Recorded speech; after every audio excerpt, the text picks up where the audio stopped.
Picture the last time you watched the Battle of Hogwarts, stone dust everywhere, neon curses streaking past, and then, 2 quick flashes, Remus and Tonks drop. Just like that, Teddy's an orphan before Voldemort even hits the ground. But what if those flashes never land? One step to the left, one spell knocked off course, and suddenly Teddy's yelling for Mum to pass the pumpkin juice instead of asking Grandma Andromeda why his parents don't come home. Keep the war, keep the pain, just spare one tiny family and watch the ripples roll. Teddy grows up whole, Harry grows up lighter, and the whole wizarding world stumbles toward the future it keeps claiming to believe in. No Deus Ex Machina, just chaos doing what chaos does. Canon says Tonks duels Bellatrix on the marble stairs, Remus trades curses with Dolohov near the entrance hall. In our timeline, Ginny barges in, Bellatrix flinches, her cutting curse whistles past Tonks' ear. Dolohov's purple fire slams into Colin Creevey, he still dies a hero, but his stunning spell clips Remus instead of killing him. Both parents wake up in the hospital wing the morning after the battle, broken ribs, scorched robes, hearts still beating. Harry still marches into the forest, still wins. Only difference, Teddy waits for them in Andromeda's arms, not in a crib he'll never remember. Picture a metamorphogous toddler who turns his hair traffic cone orange every time he giggles while Remus tries to read the tales of Beedle the Bard without yawning. Teddy soaks up both sides of the family, Tonks' klutzy Hufflepuff warmth and Remus's quiet bookish grit. Because Remus isn't waiting to die, he says yes when McGonagall offers defense against the dark arts again. Weekends mean Godfather weekends. Harry shows up with a broom that once outflew a dragon and teaches Teddy to dive like his dodging bludgers, not memories. First accidental magic at 6, he sniffs out hidden chocolates by morphing his nose into a snout. Confidence, it turns out, speeds everything up. Remember Harry telling Albus Severus the hat listens to choice? It's different when Harry isn't hauling 17 years of PTSD. With Remus alive, Harry finally slides into the Godfather role he's been rehearsing since 3rd year. Still an aura, still chasing dark wizards, but he ducks out early to pick Teddy up from ministry daycare without that flinch of guilt.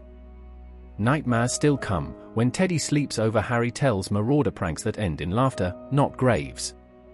Ginny notices, Harry laughs teeth showing, head back, the way he only did once in the epilogue we know.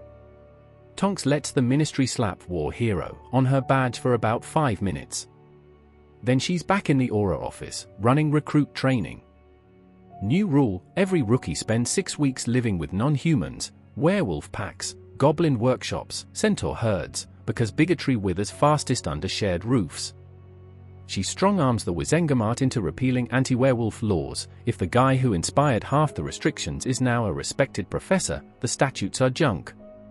The Lupin Accord passes by 1 vote.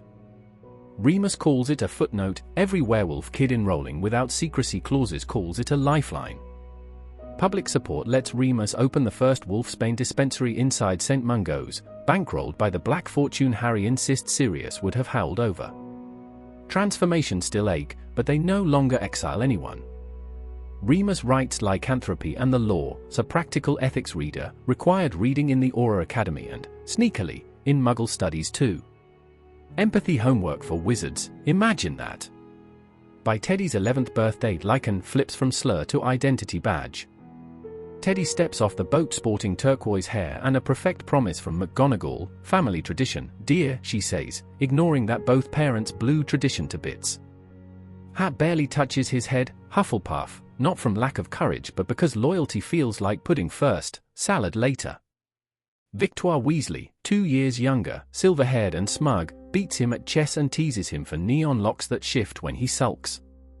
He becomes first Hufflepuff seeker since Cadwallader, catches the snitch the same match James Potter slams in 7 goals.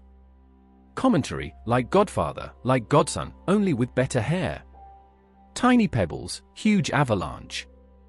Because Teddy has a stable home, Andromeda doesn't curl up in grief, she opens a halfway house for war orphans, Black Estate footing the bill.